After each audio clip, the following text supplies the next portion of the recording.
É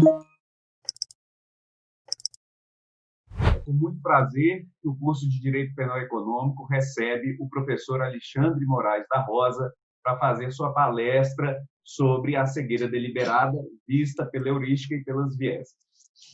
Eu só tenho a agradecer imensamente ao professor Alexandre, que sempre participa dos nossos projetos, sempre é muito atencioso, não só comigo, como com todos aqui em Minas Gerais, com a coordenadora do curso também, junto a mim, a professora Daniela Bonacorsi. Então, quero deixar registrado o meu agradecimento e que possamos logo estar juntos presencialmente. A PUC Minas é sua casa também, professor Alexandre. O tempo é seu, pelo tempo que quiser, que for necessário, nós queremos te ouvir. Nossos alunos já se manifestaram pelas redes sociais no entusiasmo, na alegria de tê-lo aqui hoje conosco. Então, deixo o meu registro de verdadeiro agradecimento, amizade, carinho. Passo para o professor Lázaro para fazer a devida apresentação do professor Alexandre Moraes da Rosa. Olá, professor Alexandre Moraes da Rosa, professor Leonardo Rodrigues. É uma honra muito grande poder participar deste evento. Eu sou um ouvinte aqui privilegiado por poder ouvir o nosso querido professor Alexandre Moraes da Rosa, a quem já agradeço de antemão pela disponibilidade. E, obviamente, é do conhecimento de todos a importância do professor Alexandre no cenário nacional e, por que não, internacional, mas farei aqui uma breve leitura do resumo, vamos assim dizer, do seu grandioso currículo, para que a gente possa dar início ao que realmente interessa, que é ouvir o professor Alexandre Moraes da Rosa. Bom, Alexandre Moraes da Rosa é juiz de Direito no Tribunal de Justiça de Santa Catarina, doutor em Direito pela Universidade Federal do Paraná, professor universitário da Univale e da Universidade Federal de Santa Catarina. Pesquisa novas tecnologias, Big Data, jurimetria, decisão, automação e inteligência artificial aplicadas ao direito judiciário com perspectiva transdisciplinar. Lidera o grupo Spin Law Lab da Univale, Santa Catarina. Bom, então, sem maiores delongas, passo a palavra ao querido Alexandre Moraes da Rosa. Sinta-se à vontade e estaremos aqui atentos ouvindo o que de importante o senhor tem a trazer. Obrigado. Quem está nos assistindo pode ter um palpite. Qual palpite? Essa nossa fala pode ser produtiva ou pode ser improdutiva. Esse palpite pode chegar num ponto em que você começa a acompanhar. Você começa a ver a fala, você começa a prestar atenção e no momento, antes de você chegar ao final da minha fala, você pode se convencer ou você pode desistir. Essa desistir, como a gente faz às vezes vendo um filme chato, um livro chato, é o perigo do processo penal. Por isso que eu sou muito grato ao professor Leonardo e ao professor Lázaro por terem organizado essa minha fala. E essa minha fala tem um conteúdo bem específico. Eu, durante um bom tempo, tenho pesquisado, até porque exerço a função de juiz também, como se decide. Quais os indicadores, quais os gatilhos, como você pode sugerir decisões. E isso tem caminhado para uma crítica de outra perspectiva, e aqui de uma decisão comportamental, uma decisão que dialoga com psicologia social, dialoga com psicologia cognitiva, porque você pode, assim como um juiz, não esperar o final do processo para julgar um tema da vida. E é nisso que a Dani, o Léo, o Lázaro têm sublinhado a importância do devido processo penal. Por quê? Porque o palpite que você tem pode se considerar uma verdade em que você vai lutar incessantemente para que ela seja confirmada. Alguém que gosta do professor Léo, que gosta do professor Lázaro, da Dani ou de mim, pode ver uma palestra horrorosa e mesmo assim se convencer que ela foi maravilhosa. Por quê? Porque ele faz uma luta incessante para manter a coerência pela qual você acredita. Em relacionamentos que já estão fadados ao fracasso, quantas coisas a gente acha, veja o lado bom das coisas, o viés otimista, como nós falamos, o viés de que está tudo bom, o poliana, em aulas que estão um horror. Eu tive um semestre que estava um horror, eu quero falar no máximo meia hora, e eu espero que vocês possam aproveitar meia hora e julgar no final. Essa que é a minha proposta, porque todo jurado americano, e quando você vê um júri no sistema americano, é muito legal. porque o juiz dá algumas instruções preliminares. E uma delas é que eles podem prestar atenção, eles devem prestar atenção, eles devem considerar os argumentos das partes, mas eles devem julgar só no final. E cegueira deliberada dialoga justamente com essa nossa fogosidade, essa pretensão de ficar julgando antecipadamente. E esse é o nosso desafio quando se trata de direito penal econômico, justamente na cegueira deliberada. Quer você seja partidário do finalismo, da educação objetiva, e temos muitos autores do direito brasileiro que trabalham o crime de lavagem de dinheiro por essas duas vertentes, você terá alguém que estabelecerá que o fato está provado e que a culpa está atribuída. Essa pessoa é um juiz, que em geral, um juiz, um tribunal, que não tem noção muitas vezes de como as armadilhas cognitivas campeiam o nosso dia a dia. E para isso, eu não vou aqui trabalhar a questão do dolo de uma maneira muito aprofundada, justamente na linha do livro que está para sair pela EMAIS Editora, um livro que eu escrevi juntamente com a Gisele Tobler e com a Chiavelli Facenda. E vale a pena contar rapidamente a história. Eu e a Gisele foi me orientando no mestrado, na graduação, e ela escreveu sobre heurísticas e viés. Como nós podemos ser enganados pela memória, quais as armadilhas, disponibilidade, representatividade, correlação ilusória, todas elas que a gente acabou trabalhando no Guia do Processo Penal, na parte introdutória. Tem um livro que eu também escrevi com a Paola Potchovsky, que é sobre vieses da justiça, que são o quê? Os atalhos mentais, as nossas regras de bolso. Quando você acorda de manhã em Belo Horizonte, tem que ir à aula, você não vai abrir todo o seu guarda-roupa, porque você não vai ficar escolhendo as roupas, já que as roupas para ir à aula você já tem previamente escolhidas, então você pega alguma daquelas. Eu sou, como diz a minha mulher, eu sou um normal style. Eu uso, até às vezes eu fui comprar com ela, ela ficou brava comigo, eu provei uma calça e disse, a mulher me dá 5, aí ela assim, a mulher, 5? Não quer cor diferente? Não, eu só uso a mesma roupa, eu uso a minha camisa, eu comprei 10 camisas brancas, eu comprei um sapato, comprei 4 sapatos iguais, ou seja, você vai me ver em qualquer lugar do Brasil com as mesmas camisetas, com as mesmas roupas.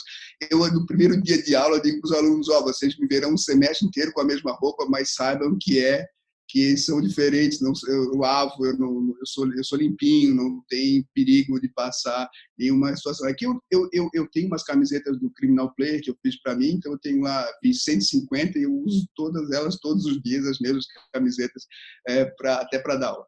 Enfim, e aí a gente vai mostrar para vocês que existem alguns modos de pensar.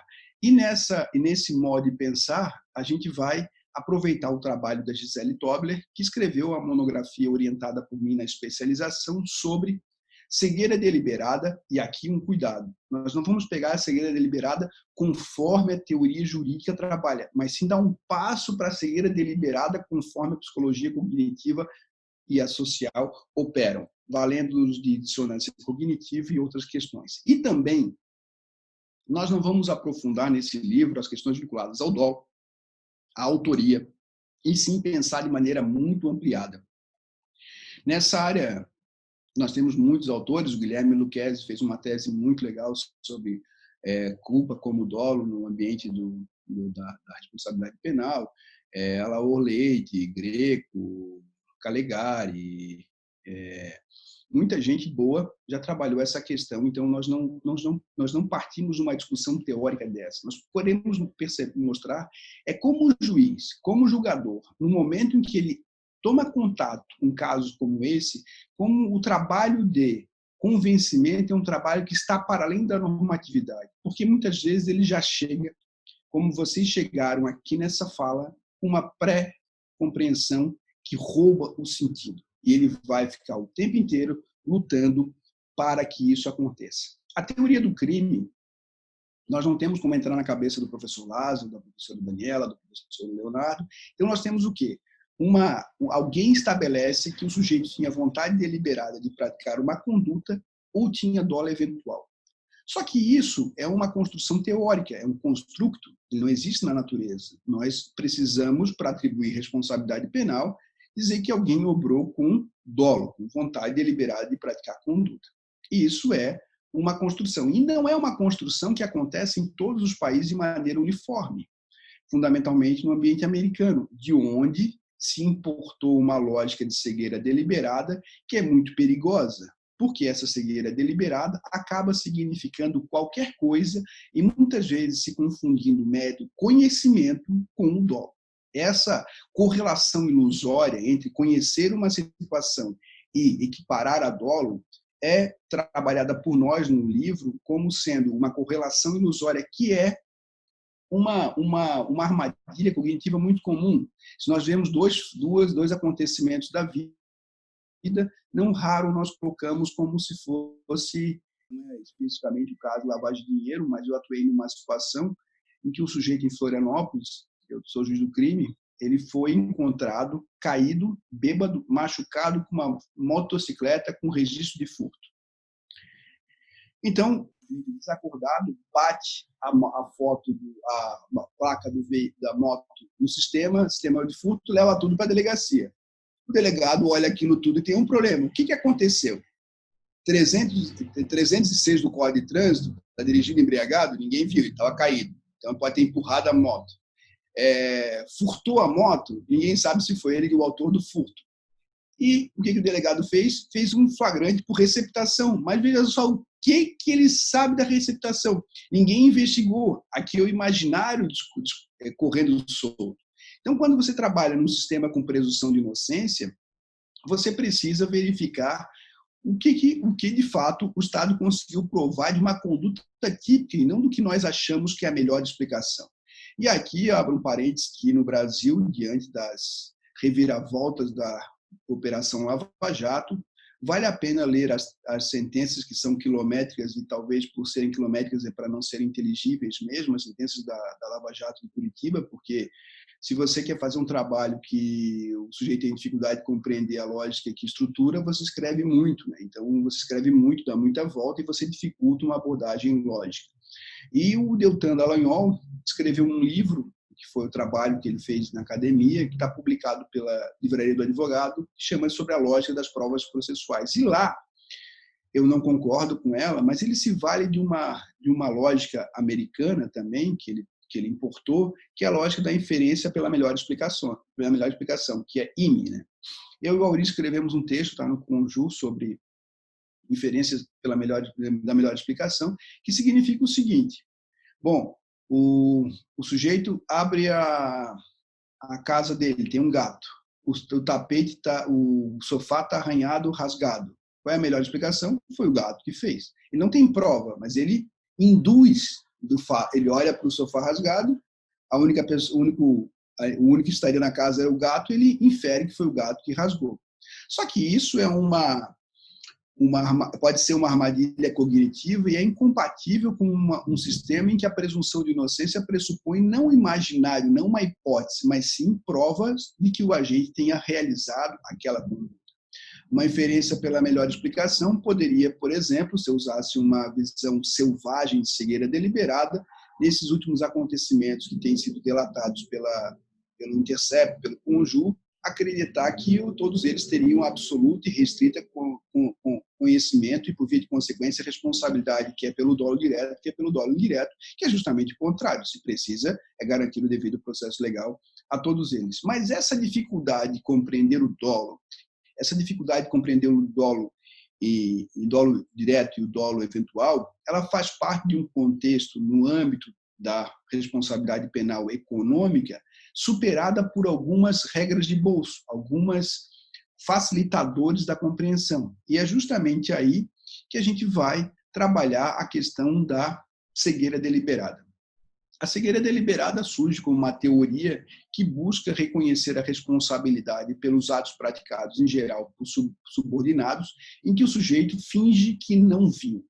Então, aqui o sujeito tinha conhecimento, tinha disponibilidade, ou seja, tinha a possibilidade de impedir a consecução dos atos, ele tinha o domínio do fato, por assim dizer, para usar uma outra perspectiva, mas ele deixou de agir. O que nós não podemos fazer, e aí para finalizar a inferência pela melhor explicação, é deduzir que um diretor-geral de uma Volkswagen, de uma Ford, de uma multinacional, possa ser responsabilizado por todos os atos praticados pelos subordinados, porque isso significaria uma responsabilidade penal objetiva, incompatível com o nosso regime democrático. Seria, por exemplo, responsabilizar o prefeito por todos os atos praticados por seus subordinados, o governador, o presidente da República e assim por diante. Nós teríamos uma inferência hierárquica responsabilizadora, ou seja, você teria um dever de vigilância, que aí é uma omissão imprópria e você seria responsabilizado. Isso é absolutamente incompatível com qualquer regime democrático. Acontece que, no âmbito do direito penal econômico, nós temos alguns fatores que abastecem esse imaginário da inferência pela melhor explicação. E esse imaginário é que o sujeito acaba sendo estereotipado, qualquer um que é acusado em crimes de direito penal econômico, em geral, é tido de largada como um grande corrupto privado. Em sendo um corrupto privado, ele acaba ocupando em alguns lugares um lugar do direito penal do inimigo, mas mesmo que não ocupe o direito penal do inimigo, o estereótipo do sujeito que acaba sendo o oportunista, o explorador e assim por diante, pega na matriz. Então, quando a gente vai trabalhar com juízes, promotores e delegados, tem que perceber que o contexto que ele participa. Eu não sei se já aconteceu com vocês, comigo já foi muito. Eu fui, há uns tempos atrás, antes da Covid, a um hospital público, e eu vi pessoas na maca no chão. Né? Então, eu vi as pessoas na maca no chão agonizando e pedindo socorro. Estou com dor, estou com dor, estou com dor. E aquilo me tocou profundamente, afinal de contas, aquele estranhamento com alguém pedindo ajuda dentro de um hospital foi muito, muito duro para mim. Já para os enfermeiros e para os médicos que ali trabalham, aquilo passou a ser o dia a dia, né? Que a pessoa vai se embrutecendo, né, acerca do contexto pelo qual ele trabalha. E esse modelo de contexto ele é muito comum para todos nós. Nós vamos nos acostumando com o ambiente que nós trabalhamos. E aí a psicologia de bons trabalhos acerca dessa questão de nós nos compatibilizarmos com a dinâmica, mesmo que seja opressiva ou assustadora no primeiro momento, mas nós nos acostumamos. Basta ver quem vai a presídio, quem vai à penitenciária, que acaba se acostumando com aquele modelo. O advogado, o estudante de direito, quando vai a um presídio, fica assustadérrimo, meu Deus, tal. E depois ele já acostuma, é assim mesmo, e nós vamos acostumando com aquela situação. O juiz, o delegado e o promotor que trabalham exclusivamente com a criminalidade dita econômica, está acostumado a verificar situações em que, de fato, houve condutas em que nós temos a criminalização, que nós temos a lavagem de dinheiro, as lavagens de dinheiro das mais diversas formas. Agora está na moda os smurfings, né, que está no Tribunal do Rio de Janeiro. Para quem não sabe o que é smurfs, é um desenho do nosso tempo. Quem é mais novo é muito difícil dar aula na graduação, porque tu fala do MacGyver, ninguém sabe o que é o MacGyver, tu fala do Magno, ninguém sabe o que é o Magno, e aí os Smurfs era um desenho que nós tínhamos uns seres que eram azuizinhos, que eles ficaram pequenininhos, moravam na floresta, nós tínhamos vários, o Zangado, o Feliz, o Chefe, e tinha as Smurfette, que eram todas elas. Então, eles eram muito pequenininhos, muito miúdos. Se chama de Smurfing a possibilidade de fazer isso. Eu não vou aqui discutir o ciclo para lavagem de dinheiro, vocês já são alunos e sabem que é desde o recebimento, depois a ocultação, depois o branqueamento e assim por diante que nós fazemos isso. Ele pode ser feito em grandes volumes ou pode ser feito de modo pequeno, como é a moda, né, de fazer por smurfing. Está na moda, por assim dizer. De todo lado, o que nós temos nesse contexto é a possibilidade de atribuir alguém com responsabilidade penal, com responsabilidade muitas vezes administrativa ou civil, o dolo relativo à conduta de lavar dinheiro. Eu gosto muito de lavagem de dinheiro porque eu estive em Cuba, na casa do Al Capone, lá é muito legal a casa dele lá em Cuba, em Varadeiro, é uma casa que vale a pena ver, e toda a discussão vinculada a um momento histórico em que se precisava esquentar dinheiro. Quem viu Breaking Bad também sabe que pode se lavar dinheiro com... Eu tive uma aluna ali que está escrevendo um trabalho muito legal sobre o uso da vaquinha, dessas vacas online, dessas financiamentos públicos como lavagem de dinheiro. Aí ela Eu disse, vai ver Breaking Bad. Ela disse, mas é uma série de droga, professor. Eu disse, vai lá ver Breaking Bad, mas é muito longo. Eu disse, tu vai gostar, ver. Então ela foi trabalhar, ela está trabalhando, eu não sei se ela vai terminar, ela está no meio ainda, mas está trabalhando o Breaking Bad, lá, aquela série de Netflix, em que o sujeito é um professor honrado, honesto, aí ele vê que o sujeito, que o cunhado dele, que trabalha no DEA, consegue ver traficante, o volume de traficante, ele vai morrer porque descobre um câncer. Aí ele vai, estou dando todo o spoiler da série, mas chega num momento em que ele tem um filho eu vou dar o spoiler mesmo que não viu, né? 2020, que não viu Breaking Bad, não vai ver mais. Então, um cara que se dane. E a ideia do Breaking Bad foi que numa hora do White, né, que é o Heisenberg depois, ele vai e descobre que o filho dele tem um problema de fato para andar, ele tem um problema neurológico, e ele decide fazer uma vaquinha. E aí ele faz o quê? Deposita na vaquinha o dinheiro frio que ele tinha, para esquentar o dinheiro. Tem muitas modalidades de esquentar dinheiro. Esse dia desses eu vi uma modalidade que era interessante. O sujeito fez uma ação arbitral, assim, o Leonardo faz uma ação arbitral contra o Lázaro, pedindo dano moral. O Lázaro não contesta e o árbitro dá dano moral. O processo é sigiloso, o dano moral não tem imposto de renda e o Lázaro paga o dinheiro para o Leonardo. Então, do ponto de vista no fisco, está tudo certo, transfere dinheiro de A para B sem que ninguém saiba, já que o processo não está disponibilizado. E aí é a perfeita lavagem de dinheiro Smurf, né? Que você faz uma açãozinha numa Câmara com um pedindo 30 mil, 50 mil, 40 mil, e assim você faz aí R$1 milhão tranquilo, lavado, com vênia do Estado via arbitragem. Veja só onde vai as ideias da galera, né? Era realmente pensa de modo muito interessante. E aí, quando a gente vai nesses locais e conversa com juízes, promotores, delegadas, juízas, né, que pensam a lavagem de dinheiro, esse palpite inicial de que o sujeito é responsável faz com que se obre de maneira tal a procurar nos indicadores probatórios tudo que possa confirmar a tese antecipada. Quando você está convencido de alguma coisa, é muito difícil você voltar atrás, né? Então, o fato de voltar atrás precisa de uma coragem, primeiro, precisa de uma coragem de poder reconhecer que estava errado, e o segundo, de poder aceitar o discurso, ter uma abertura cognitiva para outro lado. Daí que a nossa abordagem é uma abordagem contra-intuitiva, porque essa abordagem contra-intuitiva pressupõe, como primeiro passo, que o juiz ou qualquer um de nós tenha uma dúvida que não é inventada por todos nós, mas consta nas declarações de direitos humanos, e que a presunção de inocência ele não é culpado. Quem tem a responsabilidade penal é o sujeito. E aí, só para fechar aquela história do sujeito da motocicleta, o promotor denunciou o sujeito pelo 180 e eu disse, não tenho prova nenhuma, os policiais viram um sujeito caído. Disso eu não posso inferir mais nada, eu tenho um fato objetivo do mundo da vida, tem um sujeito caído. O que ele fez, ninguém viu. E se ninguém viu, eu não posso imaginar. Mas como ele estava com uma moto furtada, estar com uma moto furtada não é crime, até porque ele nem conduzindo estava, ele estava do lado, ele não lembra, ele estava bêbado. Ou seja, ninguém sabe se aquela moto caiu do céu, foi um disco voador, foi alguém jogou, ou seja, eu não tenho como induzida desse fato objetivo provado uma responsabilidade penal de qualquer naipe. Se faça uma investigação para apurar em que circunstâncias a moto chegou às mãos deles.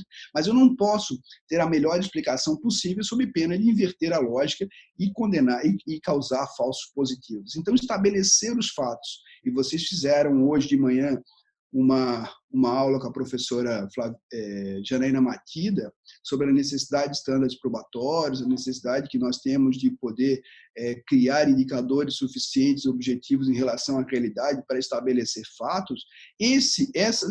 Essa aula, e aí até quando surgiu a possibilidade de fazer em conjunto, para mim foi muito significativa, porque a inferência pela melhor explicação, a possibilidade do uso da cegueira deliberada de modo selvagem, acaba soterrando qualquer possibilidade de estándar probatório, qualquer necessidade probatória, porque a conclusão já está dada de largada. É quando vocês querem fazer um parecer. Isso é muito comum na vida acadêmica, se tiver muito aluno estudando. O aluno quer fazer uma monografia ou escrever um artigo. Aí ele, antes de fazer o artigo, ele não tem um problema, ele já tem a resposta. E aí ele vai procurando na doutrina, na jurisprudência, tudo que lhe favorece. Então ele escreve um trabalho, que é um trabalho assim, parece que é um coral cantando junto, não tem ninguém, não tem nenhuma voz dissonante. E aí, isso não é trabalho acadêmico, você tem que botar os pontos fortes, pontos fracos, a versão contrária, destruir os argumentos da versão contrária, ou seja, você tem que enfrentar essa maneira. Eu não tenho como fazer um trabalho acadêmico dessa ordem. Isso é a ideia do processo, em que você tenha 2 versões, 2, 3, 4, 5, 10 versões, mas que você possa, a partir do processo, estabelecer a ocorrência no mundo da vida de fatos objetivos que possam trazer por inferência a responsabilidade do agente, porque ninguém entra na cabeça dele. Mas aí surge um problema de probabilidade. Quando você vai estudar a cegueira deliberada, se trabalha com probabilidade. Teorema de Bayes, por exemplo. Que no direito parece uma coisa assim, ai meu Deus, estou trazendo matemática para o direito. Não, a gente trabalha com probabilidade o tempo inteiro. A capacidade de predizer se um efeito aconteceu ou não, se uma situação aconteceu ou não, é provável. Nós nunca saberemos 100% se um fato ocorrer ou não. Tanto assim que nós temos revisão criminal para o resto da vida. Afinal de contas, com prova nova, nós podemos sempre voltar atrás. Mas para que eu possa voltar atrás, eu preciso que a conclusão relativa à responsabilidade penal seja baseada em evidências, em fatos prováveis do dia a dia, e não por uma responsabilidade genérica. Isso já acontece de maneira mais reiterada. Eu, como juiz criminal, atuei em pouquíssimos casos de lavagem de dinheiro no âmbito estadual.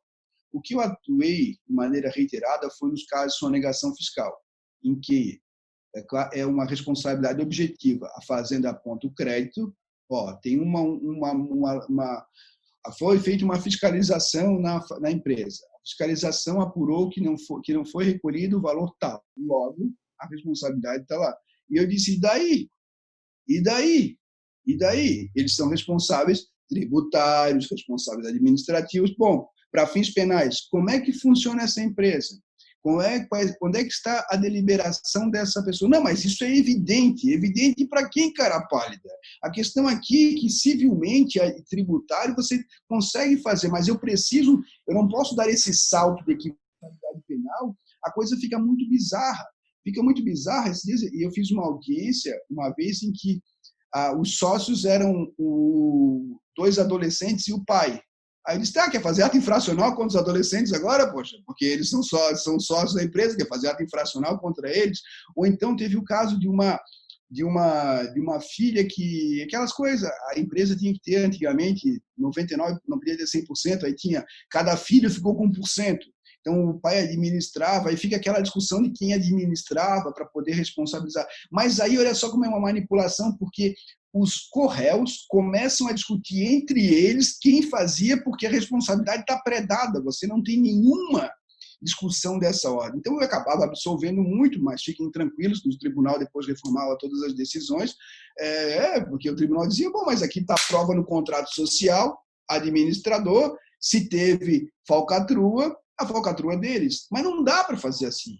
Isso você pode fazer no âmbito administrativo. Aqui eu preciso ter uma deliberação. E não raro acontecia uma coisa que é muito comum, né?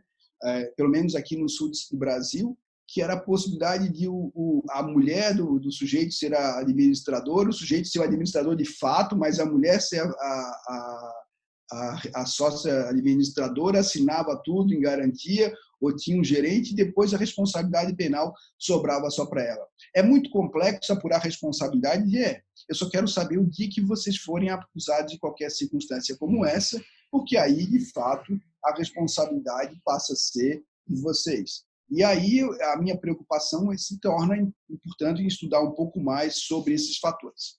Eu rapidamente, já estou estendendo demais, eu queria dizer que a psicologia comportamental, a psicologia cognitiva e aquilo que nós chamamos hoje de decisão comportamental, que eu acabo trabalhando nesse livro aqui, Guia do Processo Penal, conforme a teoria dos jogos, lá na parte da decisão, e eu faço, em vários momentos eu vou aprofundando essa questão, uma delas no início, para poder mostrar que eu e você e qualquer um que está nos assistindo, nós trabalhamos com dois modelos que naquele Daniel Kahneman e o Tarski escreveram um livro. O Daniel Kahneman ficou famoso no Brasil com Rápido e Devagar, que são dois modos de pensar, o modo rápido e o modo 2. O modo 1, que é intuitivo, rápido, e que funciona na nossa vida. A gente não vai ficar, cada vez que dá um problema no pneu, no painel, a gente vai ficar ali, abre o manual, vamos ler o manual, vamos fazer um chat aqui, vamos chamar os alunos, ninguém vai ficar fazendo isso, você tomar decisões rápidas. Mas para tomar decisões rápidas, você tem um background, você quanta experiência tem, você acaba confiando muito na sua experiência. E aqui há uma heurística que funciona muito, que é a heurística do excesso de confiança. Quando você faz muitas e muitas vezes a mesma coisa, você acredita que vai dar certo. Há quantas e quantas vezes o advogado deixou para peticionar no último dia? Sempre deu certo, sempre deu certo. Até que um dia que o sistema caiu a internet, deu chuva em Belo Horizonte, invadiu, e aí ele vai dizer, putz, mas sempre funcionou. É aquilo que o Taleb chama de cisne negro. A gente tem sempre, os cisnes em geral são brancos, mas existem cisnes negros. Então a gente não pode saber se naqueles 100 casos em que o juiz vai atuar naquele ano, naquele semestre, 99 podem ser de fato de responsabilidade tributária, mas pode ser que um não. O problema é quando você generaliza e com excesso de confiança, ou seja, uma grande atribuição da impossibilidade de falhar, que você acaba gerando problemas maiores. E o segundo modelo, que seria o S2, eles não trabalham de maneira separada, mas eles se interagindo entre si, esse S2 precisa de uma certa reflexão, que é muitas vezes incompatível com a necessidade de decidir logo. A gente tem hoje em dia uma exigência por volume de trabalho e por facilidade também. É muito mais fácil você adotar uma regra de ouro e sair seguindo essa regra de ouro que acaba transformando o processo penal num aspecto performático e não um processo penal significativo. Quando você tem uma responsabilização administrativa, eu me lembro muito bem que eu tinha lá lançamento fiscal. Aí vinha o processo penal e a prova de acusação era o procedimento administrativo, mais o fiscal que lançou. Eu dizia, tá, isso não me prova dolo. Não prova dolo. Mas quem tu queres mais? O que eu quero mais? Meu Deus, o que eu quero mais? Essa é a tua pergunta, o que eu quero mais? Meu Deus, o que eu tenho aqui? Eu tenho perfeitamente a possibilidade de mandar transformar isso numa execução fiscal, de penhorar bens do sujeito para fins administrativos, mas para fins penais não dá. Tem que investigar. Mas não tem tempo, não tem trabalho, o cara furtou. Mas, meu Deus do céu, não dá para fazer assim, não dá para pular barreiras, não dá para dar saltos. A gente precisa, como a Jana deve ter falado, a gente precisa ter um salto com vara, tem um standard probatório mínimo para poder atribuir responsabilidade penal. Acaba acontecendo que é quase uma hermenêutica talibã, né? O cara tem barba, é empresário, tem barba, é árabe, tem barba, condena. É empresário, salvador, é talibã. Então, tu não tem como fugir de uma lógica que tem uma regra de ouro.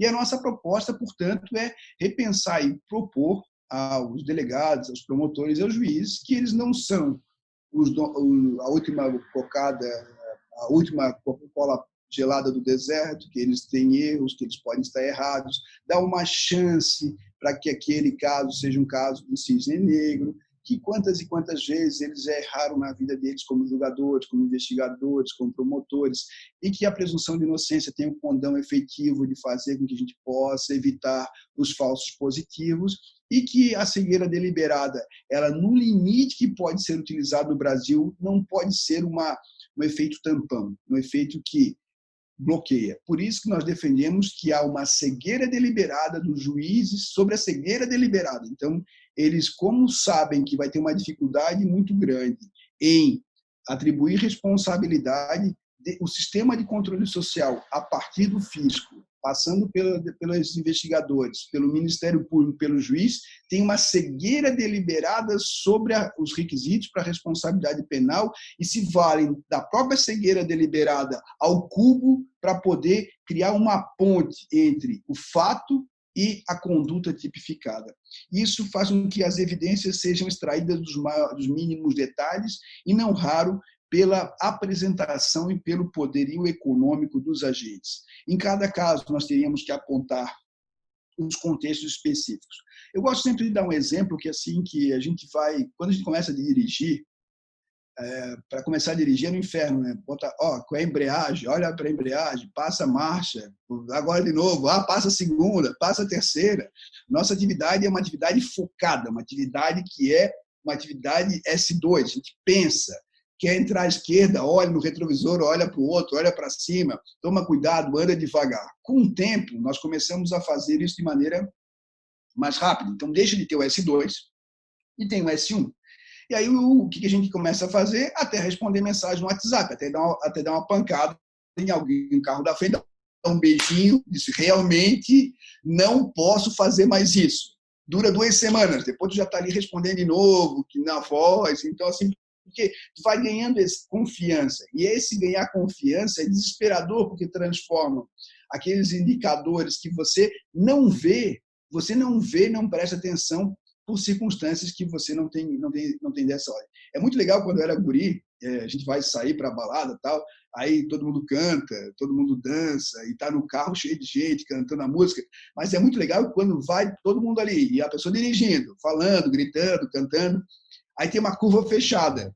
Quando tem a curva fechada, todo mundo para, não fala mais nada, até diminui o volume do som para poder fazer a curva, porque eles sabem que naquele momento você precisa de maior atenção. Enfim, o Poder Judiciário, por essa tomada a priori de uma responsabilidade que se dá por uma lógica de cegueira deliberada selvagem, importada sem a devida tropicalização, como diria o professor colombiano Diego, nós temos uma apropriação que serve como uma ponte imaginária entre um fato objetivo provado, que às vezes está provado, e uma situação de responsabilidade penal que não pode ser feita assim tão rapidamente ou de maneira não tão adequada.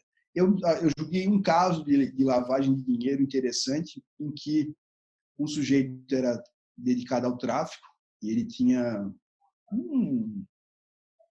uma atividade, por assim dizer, exitosa. E aí ele teve uma namorada. Então ele começou com uma namorada e o que ele fez com a namorada? Deu um carro para a namorada. Depois deu uma casa para a namorada. Aí deu uma casa para a sogra. Deu dinheiro para a sogra. E aí todas elas eram réis na ação de lavagem de dinheiro. Porque elas teriam recebido benefícios incompatíveis e que não daria para elas deveriam saber que é lavagem de dinheiro. Mas tinha um detalhe interessante, porque o sujeito, ele era já de um nível, ele não era da rua, assim, não era aquele a que nós estamos acostumados com pelo menos eu na vara criminal, esse é o dono do morro. Aí tu olha para o cara e diz assim, senhor, o promotor acha que eu sou dono do morro. O senhor mora com quem? Moro com a minha mãe. Se eu podia mostrar os dentes, o cara mostra os dentes, não tem dente. Disse, esse é o teu chefe do tráfico, tu não tem ninguém mais. Tu não percebe que esse cara aqui é o Zé da esquina, ele está cuidando do ponto. Então, assim, quem é que mora com a mãe? Me diga, quem é que mora com a mãe? Ou o cara tem um médico enorme, ou o sujeito, de fato, precisa morar com a mãe. De qualquer sorte, o que, nesse caso, era um sujeito que controlava de cima já. Então, ele tinha indicadores que ele era empresário. Mas a pujança, a vontade de condenar a sogra e a namorada passavam por cima, porque quando caiu a participação dele no financiamento do tráfico, ele fazia o quê? Ele financiava o tráfico, mas ele não tinha atividades próprias do tráfico. Aí eu disse, não dá. Mas como que não dá? A mulher achou o quê? Que ganhou da lua? Bom, aqui a gente tem uma possibilidade de não ter sido declarado que for, mas para lavagem de dinheiro, o dolo das duas vai longe. Ainda você pode... ainda mais que não tinha prova nenhuma, não teve indicador nenhum. O que aconteceu foi que, no processo crime contra ele, quebraram o sigilo, viram onde é que foi passar dinheiro, pegaram essas pessoas, o que tinha de patrimônio, e todo mundo já virou réu numa ação sem investigação, sem mais nada. Então, o que a gente tem aqui é um uso selvagem da cegueira deliberada, e a nossa proposta no livro, que deve sair até final em agosto, sai seguramente, é um livro em que nós vamos propor aos atores vinculados a essa seara da lavagem de dinheiro não uma reformulação no seu modo de pensar. A gente pode continuar pensando com a teoria que você mais achar interessante.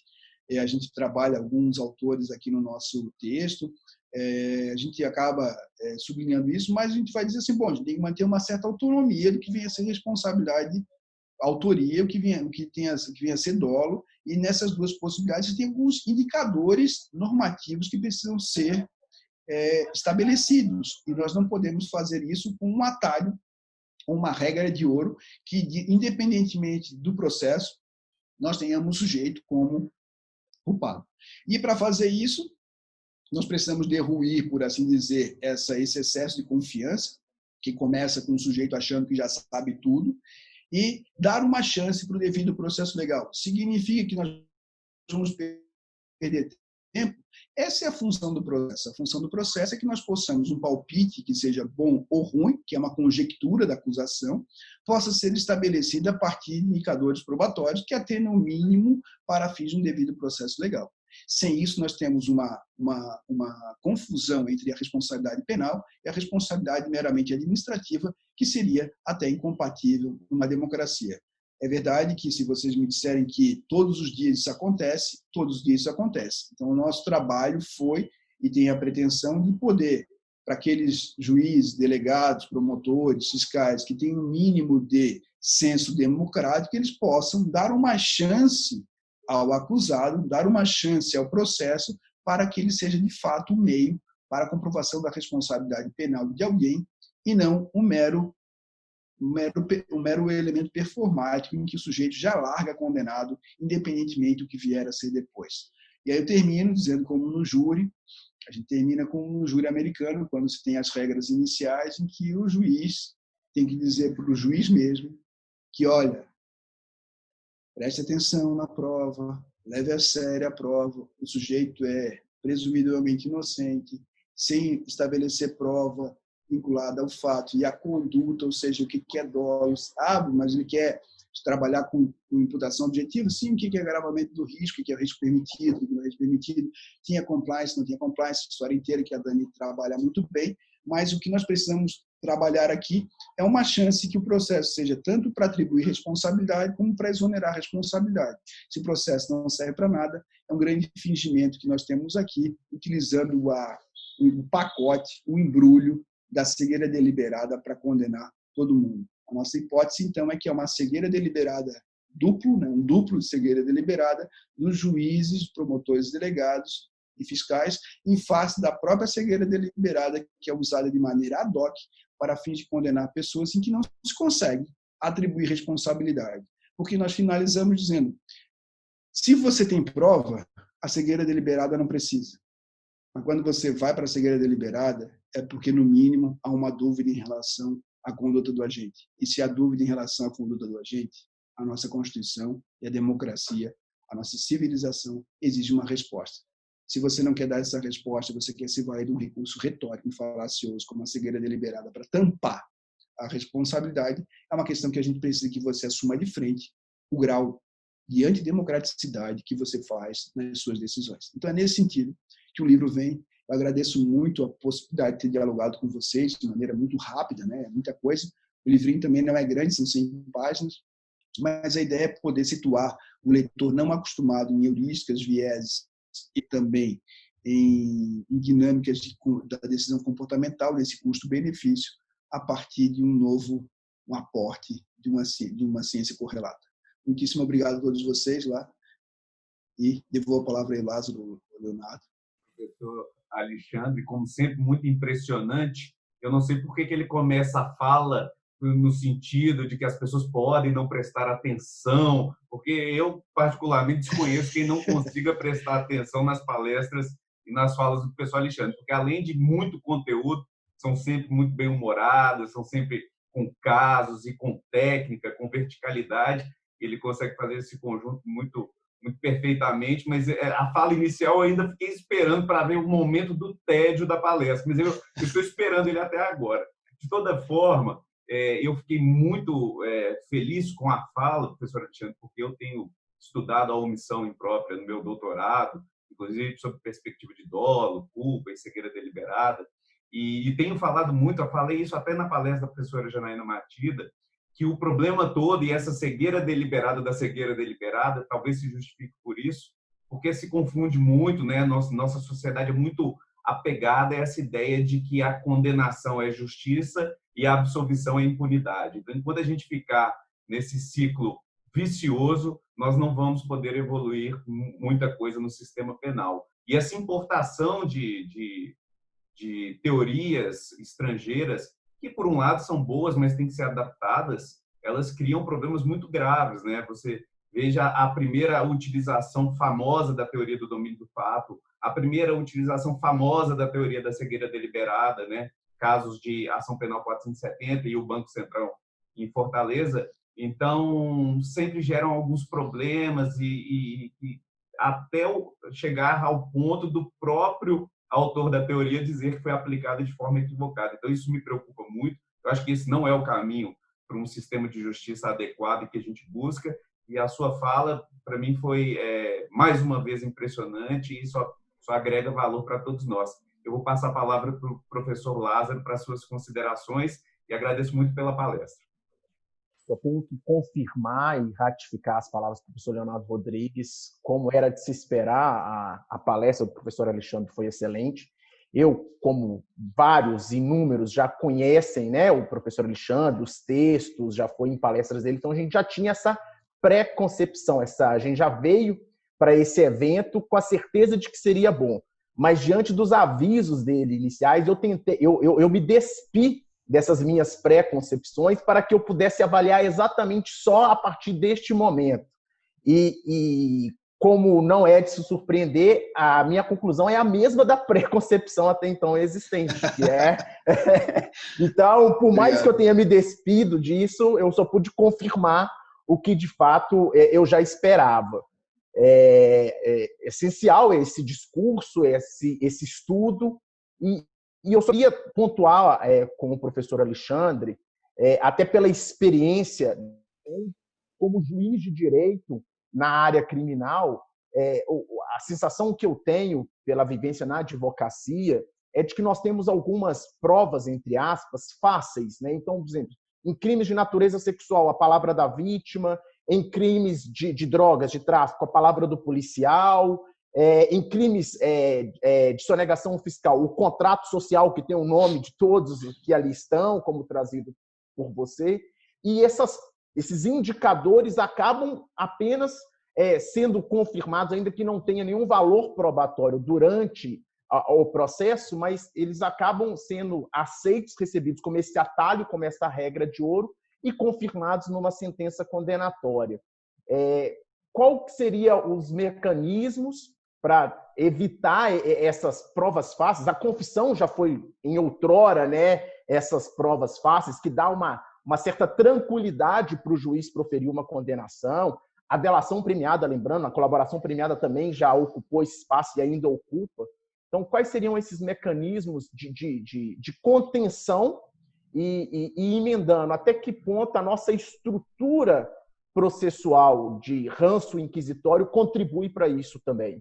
Obrigado, Lázaro. Obrigado, Leonardo. Já aconteceu contigo e tu pegares o teu telefone para mandar um WhatsApp para alguém e a pessoa, no mesmo momento, está mandando um WhatsApp para ti? Assim, já.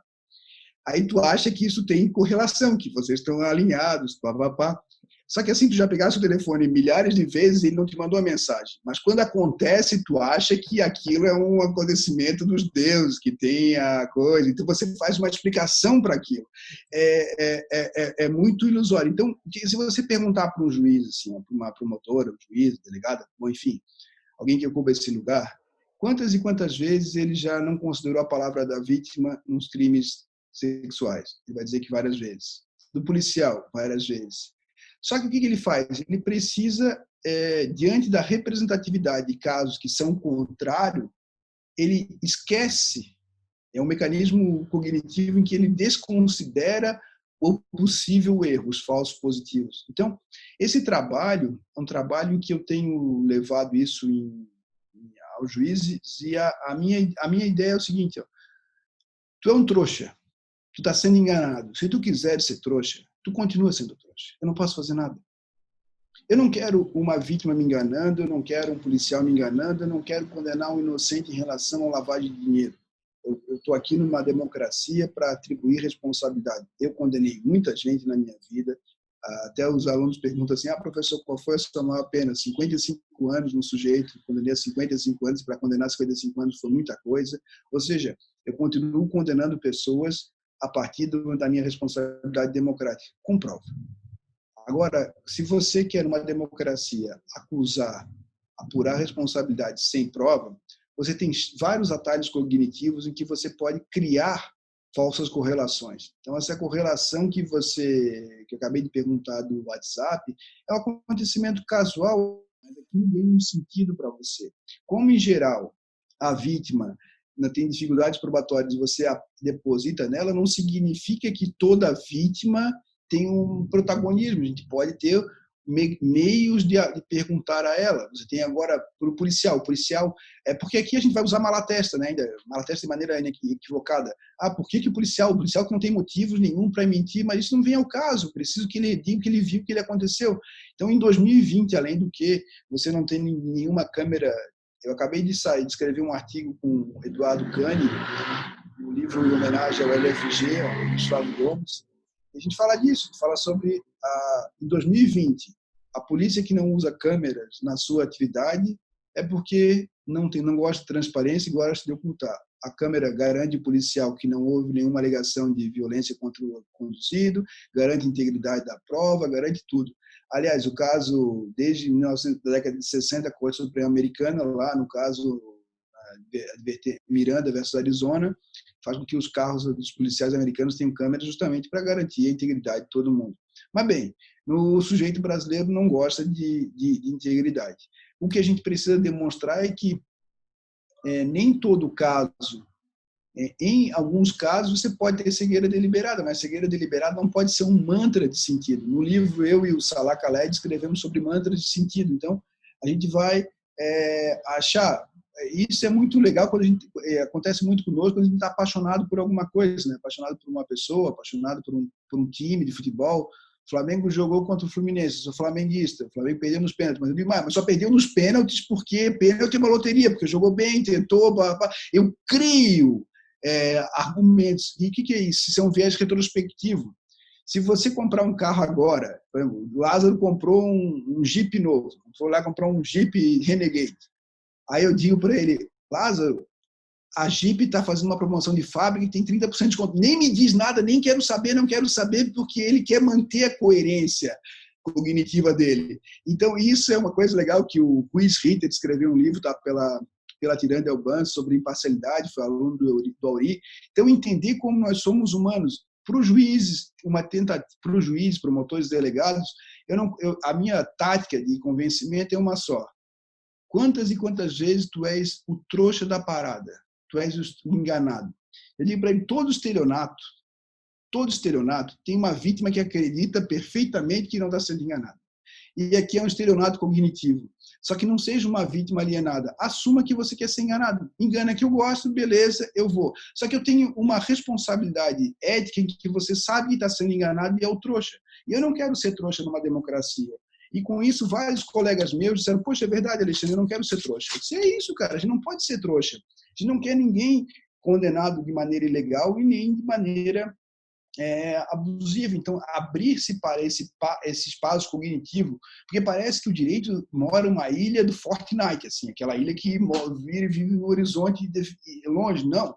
Aliás, vocês que talvez não saibam, Fortnite é um jogo que se disputa numa ilha que se mata é igual o Highlander do atual, só pode sobrar um, então um ganha, é o Royal. Então, o jurista não vive uma ilha dessa, a gente tem várias questões, que são questões biológicas, questões cognitivas, que influenciam, por isso que eu trabalho o livro, o processo como jogo, né? Então, é nesse sentido que eu acho que vale a pena mostrar, assim, você pode... Já pensou se você está sendo enganado? Você está colocando seu nome na responsabilidade penal de alguém enganado. É muito fácil fazer atalhos, mas não precisa. A gente precisa, de fato, uma certa paciência democrática cognitiva. Prestar atenção é um saco, pessoal. Vocês já imaginaram? Eu, como juiz, eu fazia audiência criminal de segunda a quinta, fechado, da 1h30 às 5h30, às 6 horas. Todo dia, o tempo inteiro, ouvindo as mesmas coisas, em geral, os mesmos policiais. Então, a gente faz o quê? É muito difícil prestar atenção, é quase como prestar atenção em aula, assim, aluno que é inferno. Imagina, eu falo para eles, pessoal, no meu tempo, a gente não tinha celular, não tinha nada, tinha que prestar atenção. Vocês imaginam o desespero que era prestar atenção em aula, porque a gente não tinha nada para fazer, nada, não podia nem responder o WhatsApp, nada.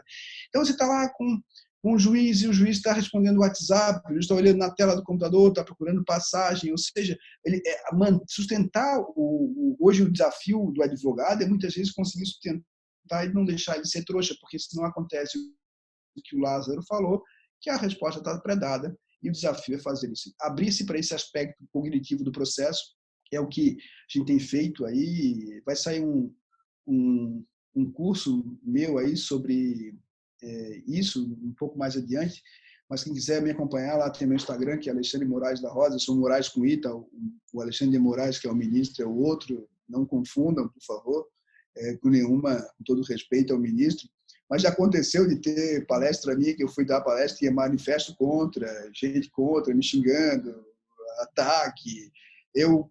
Quando o ministro Alexandre foi tomar posse, eu recebi parabéns, que não foi mole, recebi inbox no Facebook, Instagram, todo mundo parabenizando. Eu disse, meu Deus do céu. E volta e meia eles pedem autógrafo no livro dele, né? Então eles pedem autógrafo no livro dele. Aí eu autografo, porque a pessoa que é o autógrafo meu, não importa onde, né? Se é no livro do professor Alexandre de Moraes, eu dou autógrafo, bato foto, a pessoa vai embora, não sei se me marca ele, mas eu vou embora, porque afinal de contas ela vai feliz e eu aqui tenho um viés otimista, não vou ficar explicando como acontece. É muito divertida a vida. E aí é Alexandre Moraes da Rosa. Lá a gente vai fazer duas coisas que se eu puder aproveitar e dizer. Eu tenho lá o Spin Law Lab, que foi falado pelo professor Lázaro, que é um laboratório de tecnologia junto à Univale. Agora a gente está lançando um livro, eu e o Daniel Boing, chamado Ensinando um Robô a Julgar. O livro está publicado pela EMAIS, também está lá no meu Instagram. É R$34,90, é menos do que o McLanche Feliz com um rap para entregar na casa de vocês. Então, vale a pena dar uma olhada em que o sujeito pode se atualizar em relação a essas questões. E um robô, como é que julga? Pode julgar? Qual é o limite? É um livro que pretende, embora seja complexo, dar as noções iniciais no tocante a isso. E a segunda coisa é que nós vamos lançar aí uns cursos online bem diretos acerca de teoria dos jogos, e também só sobre heurísticas e vieses, porque nós temos várias heurísticas. Tem uma heurística que eu gosto muito, que é a heurística do Louco Abreu. Já que a heurística é o Louco Abreu, que o professor Lázaro gosta aí. O Louco Abreu era um jogador de futebol do Uruguai, que quando foi disputar a Copa do Mundo na África do Sul, foi bater o pênalti. E ele fez o quê? Ele fez isso. Vai no YouTube aí, pênalti, a cavadinha do Louco Abreu. E ele era chamado de Louco Abreu porque ele fazia o quê? Fora da casinha. E o que acontece?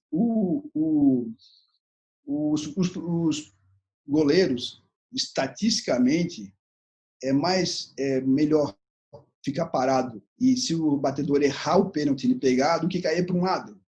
Só que se não sai na foto, o goleiro nem se mexeu. Então fica aquela história que o goleiro acaba se jogando para um lado mais para não passar vergonha do que por estatísticas. Porque a estatística, se o cara bateu no cantinho, não adianta ele se jogar, ele não vai pegar.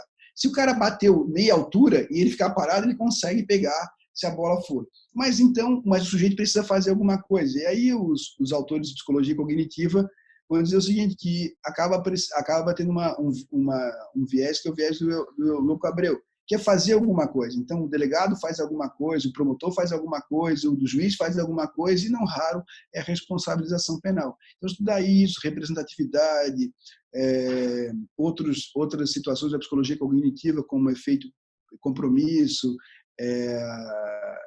heurística da pessoa bonita, da pessoa feia, da pessoa com óculos, ou seja, se estuda muita coisa. Ir num júri, fazer uma prova, se for fazer uma prova, se for fazer uma entrevista de emprego, estagiário, quem estiver aí olhando e vai fazer esse estagiário, tem que fazer a barba, arrumar um cabelo, botar uma camisa arrumadinha, botar um óculos. Óculos funciona.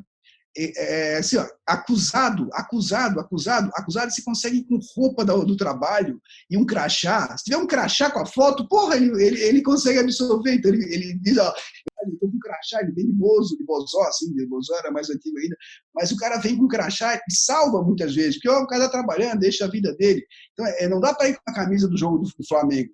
E o cara pode ir com a camisa do Flamengo, não pode ir com uma tatuagem vida louca. Então, a questão é que essas situações que o sujeito, mas professor, o sujeito é julgado pelo quê? É julgado por uma conduta. Só que as armadilhas cognitivas estão aí. As armadilhas cognitivas estão aí. Você, por certo, quando está andando na rua e você desconfia de alguma coisa, você muda de lado, você toma precauções, você tem riscos, você tem medo. Isso tudo, aparentemente, que não entra no teatro judiciário, ele entra sim, e o papel dos atores pode fazer uma grande diferença. Então, em tempos como hoje, a gente, para aprender, tem que lembrar. Isso que é mais legal, é muito. Adorei a palestra, sobre o que falasse, não lembro, bagulho, a pessoa não lembra. Fica uma boa recordação, quem sabe o livro aí possa ser um desafio para poder ser estudado. Então, obrigado a vocês mais uma vez. Eu só quero finalizar mais uma vez, Alexandre, lhe agradecendo muito pelo seu tempo, pela sua dedicação de estar aqui conosco. É sempre uma alegria e espero que você volte logo às Minas Gerais para que a gente possa se encontrar, possamos tomar um café juntos, possamos tomar uma caipirinha juntos, possamos estar numa palestra, porque os nossos alunos adoram estar na sua presença, então espero que você venha aqui em breve. Muito obrigado mais uma vez, em meu nome, em nome da professora Daniela, do professor Lázaro, do curso de Direito Penal Econômico da PUC Minas. Agradeço imensamente aí, pessoal. Um grande abraço. Obrigado, Lázaro. Obrigado, Dani. Obrigado, Léo. Estou à disposição de vocês. Quem quiser lá, me adiciona que eu respondo. Se não for eu, roubou, mas a resposta você recebe. Um grande abraço, pessoal.